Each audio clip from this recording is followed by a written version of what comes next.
آپ کو ایک بات یہ بھی میں بتا دوں، ابھی 18ویں صدی کی بات ہے، 18ویں صدی میں امریکہ کا سفر کرنے والے ایک سائنسدان نے ایک نئی چیز کا انکشاف کیا۔ اٹلانٹک اوشین میں یا سمندر کے ایک حصے میں ایک ایسی جگہ ہے جو بالکل ہی ڈارک ہے، ڈارک سپیس اس کو کہتے ہیں، یعنی وہاں روشنی بالکل نہیں، سورج کی ایک کرن بھی وہاں نہیں آتی، اتنی وہاں تاریکی ہے۔ یہ کب؟ 18ویں صدی میں، یعنی آج سے 200 سال پہلے کی بات ہے۔ اس نے انکشاف کیا، دنیا کو بتایا میں نے ایک ایسی جگہ دیکھی، بہت ہی ڈارک ہے، بہت اندھیرا ہے۔ وہ جب واپس آیا تو علماء ربانیین نے سورہ نور کی قرآنی آیتیں پڑھی۔ اللہ فرماتا ہے کہ اذا اخرج یدہ لم یکد یراہ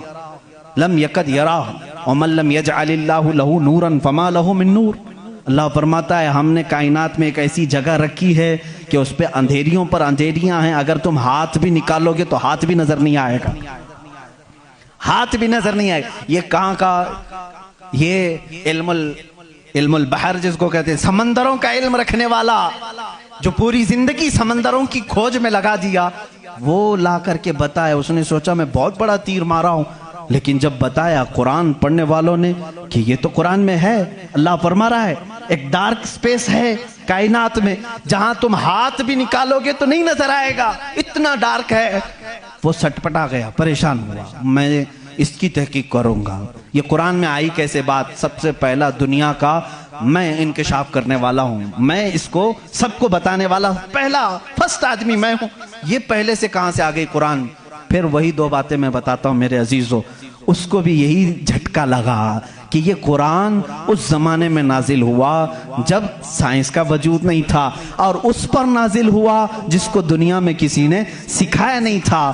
بعد میں پھر اس نے یہ سوچا شاید ہو سکتا ہے پروفیٹ محمد صلی اللہ علیہ وسلم سمندروں کا سفر بہت کرتے ہوں گے، ان کے سمندروں کے سفر میں شاید کبھی یہ جگہ آ گئی ہوگی، اس لیے انہوں نے اپنے من سے قرآن میں یہ لکھ دیا ہوگا۔ اس نے یہ نتیجہ نکالا، لیکن دوسرے ہی دن اسے پھر بڑا جھٹکا یہ لگا کہ جب سیرت مصطفیٰ پڑھا اس نے، اللہ اکبر، حضور کی 63 سالہ زندگی میں آپ نے ایک مرتبہ بھی سمندر کا سفر کیا ہی نہیں۔ یہ بہت بڑا جھٹکا لگا کہ وہ محمد صلی اللہ علیہ وسلم کبھی پوری زندگی میں سمندر کا سفر کیے ہی نہیں۔ میرے عزیزو، اس بات میں غلط فہمی میں نہ آنا کہ وہ سمندروں کو نہیں جانتے تھے، وہ معراج کا سفر کرنے والا رسول سمندروں کو ضرور جانتا ہے، لیکن یہ حکمت الہی تھی کہ کبھی سمندر کے سفر کرنے کا اتفاق نہیں ہوا۔ اب اسے جھٹکے پر جھٹکا یہ لگا جو کبھی سمندر کو گیا ہی نہیں، وہ اگر اٹلانٹک اوشین میں موجود ڈارک سپیس کو بتاتا ہے تو ضرور وہ اپنے پیٹ سے نہیں بتا رہا ہے، وہی اس کو بتایا ہوگا جس نے ڈارک سپیس بنایا ہے۔ یہی اللہ رب العزت کے وحدانیت کی نشانیاں ہیں، اس کے وجود کی نشانیاں ہیں۔ قرآن پڑھو، اس میں بہت ساری چیزیں